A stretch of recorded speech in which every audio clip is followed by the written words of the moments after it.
Hello, my name's Naomi. I'm Sales Director for a company called Brandwatch. I spend most of my time talking to brands and agencies about social media monitoring and analysis, and about how they can listen to conversation, how they can make sense of those conversations, what to do with them, what do they mean, and so on, and how to create a sort of program for doing so, essentially. And how you do this is specific to the sector or the business that you work in. I'm going to talk today about some aspects of that conversation that you may want to take into account in advance. And this is relevant, I think, for this session, because regardless of the topic of conversation, we all either know or could probably guess that people talk about a lot of different things online, and not listening is no longer really an option. So when we agreed to talk at this, Philip asked me to put in some sort of personal background to, where I come from and my experience, which I have to say I've never done in a presentation before, so it feels a bit strange, but I hope to keep it relevant. So straight out of university, I started selling online advertising. I was working in New York, as you may have guessed, selling banner advertising for an online games company. And it was fantastic. I was 22, I was living in New York. Part of the sales process that we went through was sort of required an understanding of the audience that of the game site. So essentially, these are the people we were selling. What did we know about them? And in other words, what value could we place on their attention? Frankly, and sort of embarrassingly in retrospect, the answer is that we didn't really know who they were or what they were interested in. We sort of guessed. We put it into one of those ad packages, that you used to send out in a big envelope. It's absolutely ridiculous. And we sold on that basis. And as part of that sales process, effectively what we did is that we reduced people to a sort of manageable or known quantity. Fast forward a few years, I found myself working for the BBC News website. And this was, again, during a really interesting time. It was during the advent of user-generated content, which was one thing that was interesting. So user-generated content, of course, as we now know, again, all of this is about retrospect, right? So it was one of the early elements when combined with things like sort of communication pathways like instant messaging and so on that sort of presaged social media. And this was, in effect, a period of this really lovely phrase from the Kleiner Perkins publication, the reimagination of nearly everything. And I think that we're just constantly seeing the reimagination of nearly everything these days, really. Even then, the impact of content generated by our audience was felt very, very strongly. So, as exemplified by the user-generated content around the 7th of July bombings, for example. And so what this really established was a global conversation between brands and their audience, and between the audience members themselves. And from a brand perspective, the content generated by the users gave us real genuine insight into who they were, where they were, what they were experiencing, what they thought, and what they were likely to be interested in. And the way in which we used this at BBC was it was used by the editorial team to sort of incorporate that user perspective into the stories, but also, and anyone who's ever worked with journalists will know that this is no mean feat, it actually guided the editorial agenda. Oops, sorry. And now I work for Brandwatch. So what we do is we gather social media data from upwards of 65 million sources on a daily basis, and we enable brands and organisations and agencies and so on to interrogate that data. We're not alone, so there's a few people who also do this. And with the volume of this social data, this user-generated content and so on, the mechanisms of publishing, broadcasting, conversing, which we all know about, brands and organisations and agencies are actually able to further gain new angles onto what people are thinking, doing, and these act as complements, in effect, to traditional sort of polling or research methodologies. And in terms of the sheer volume of this data, it has been posited that it's big, right? So it's big data. So we've probably all heard this phrase. I just wanted to look into it a little bit because I think it's a really fascinating concept. So what do we know about it? Well, it's widely agreed that it broadly has three characteristics: volume, variety, velocity. Now, I don't think volume needs any further explanation. By variety, what we mean is that it's constantly changing. So it's fluctuating, it's various in form in terms of its source, its subject matter, its format, and so on. By velocity, we mean the rate at which it's changing. So these features go some way to distinguish these new data sets from data generated by more traditional methods. So let's think about it. Is big data, as a lovely phrase I read this week, the digital world's latest instrument of salvation, or is it spurious? Certainly there is a view that what at first can feel overwhelming in terms of its volume rapidly becomes underwhelming when you delve into it further. Isn't it just data? So let's think, why might it be found underwhelming? Well, because, I'm sure I don't need to tell some of you in this audience, data struggles with context or anything qualitative. Data also creates bigger haystacks. So there's more noise, there's more conversation, there's more data. There's not necessarily a proportionately greater number of insights. So to illustrate a further reason why we might find it underwhelming, I want to just look at one of big data's oft-cited purposes. It's often called upon for prediction. So most recently and famously by Nate Silver. So, of course, this has certain relevance for you here. To use big data for predictive purposes requires caution.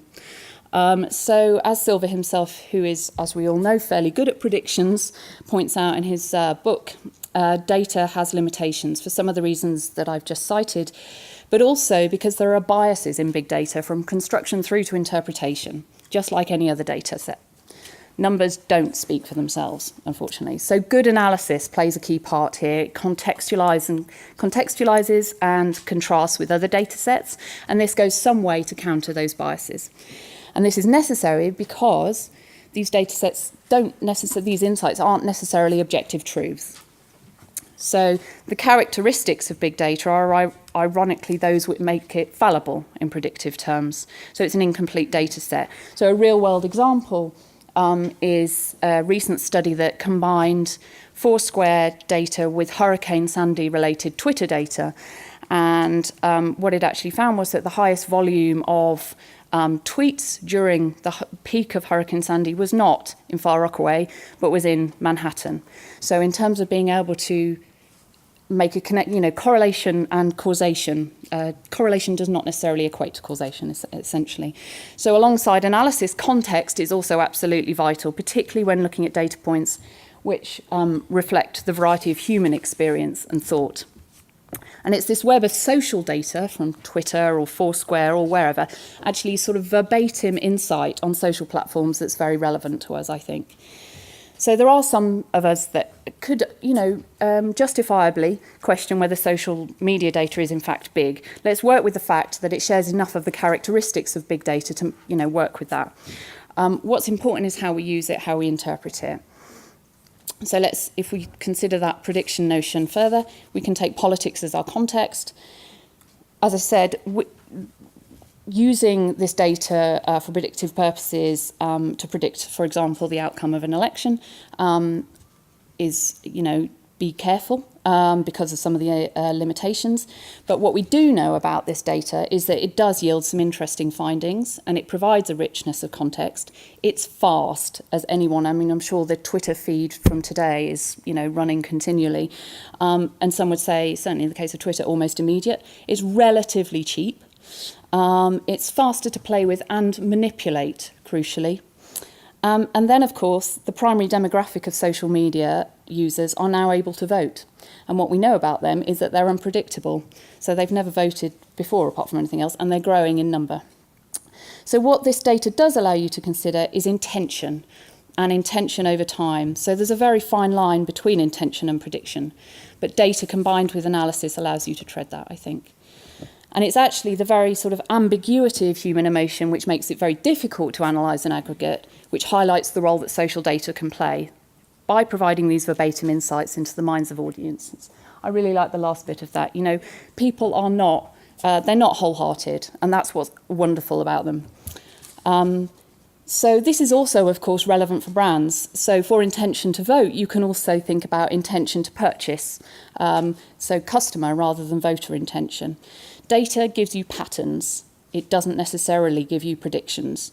But combined with analysis and results after the event, or for example with brands for sales figures, you can see what correlation there is between intention and the outcome.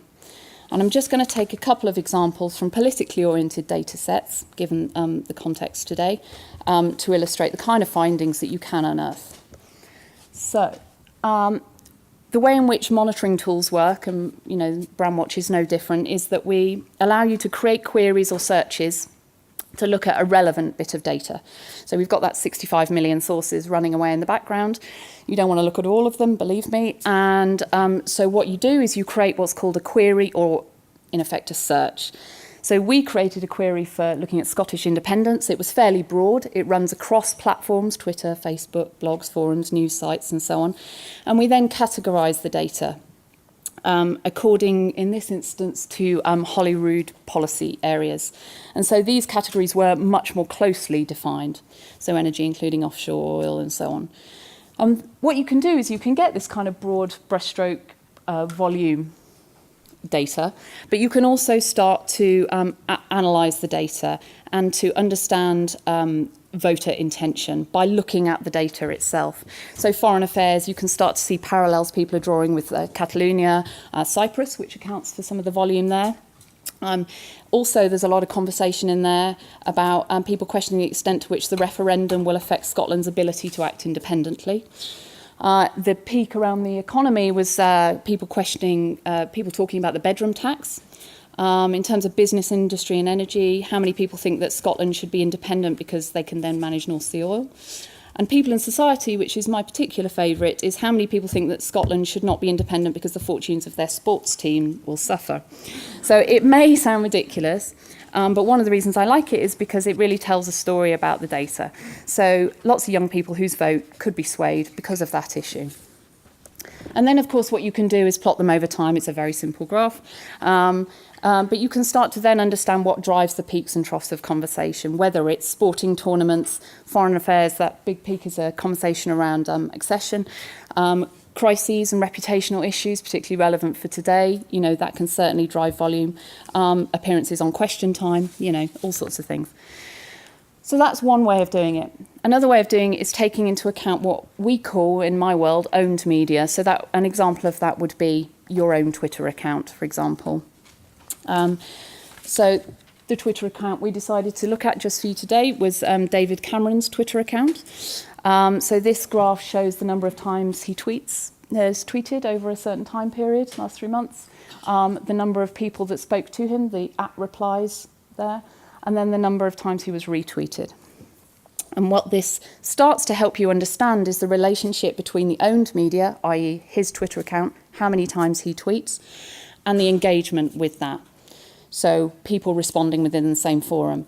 The ideal, what people are always aiming for is to move from the engagement to earned, where people are talking about you elsewhere on the web or the issues that you're raising, to viral, which, is dominance, obviously. So the bars show engagement. Where the bars are tallest, the tweets solicited more engagement. It's a good indication of what's provoking conversation without even looking into it.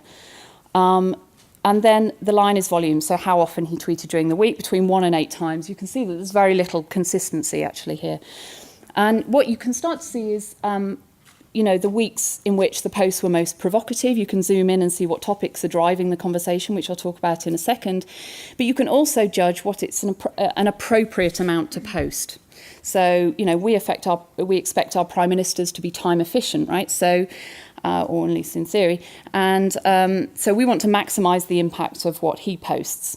So when he posted just 2 or 3 times, the engagement was significantly higher. So we can see an optimum level of engagement. It's not just about spamming people. Conversations are about dialogues, right? And there are diminishing returns in this respect. So we also need to factor in exactly what he says. So saturation point comes when people switch off. And this depends, obviously, in terms of what is said as well as how much is said. So 6th of January was some mainstream media appearances, employments and benefits, a lot of conversation about the Workfare initiative, which has been gaining a huge amount of traction in the UK, and also a Daily Mail journalist writing. 3rd of March, one of my other particular favourites was hashtag Hassle David Cameron Day. So this is not people actually talking to him in any kind of constructive way, but people just using social media for what people use social media for, you know. And then 17th February, I don't know if any of you know One Direction. They're a boy band, but the majority of the replies there are negative. And the point they're making is, why is David Cameron engaging with One Direction? They can't even vote. Who cares? There's the tweet. And what I think this is really interesting, it touches on the point that Jome made earlier, which is organisations, institutions need to avoid over-representing themselves, because actually what people engage with is individuals. A big problem with a lot of data analysis is that it still treats data points as entities unto themselves or an amorphous mass. But behind every data point is a person. You may not agree with them or like them, but there is. And thinking about the specificity of the data, as well as what it represents, allows you to tell a much more meaningful story about it. And what we know about our audience is not just what we know about them in the aggregate, essentially. It's what we know about them as individuals. And then the story becomes more compelling, and the insight that we can gain from that much more meaningful. Ultimately, what these patterns allow you to do is define your message in response to them. So where is the opportunity to insert yourself into that conversation? How can you affect it?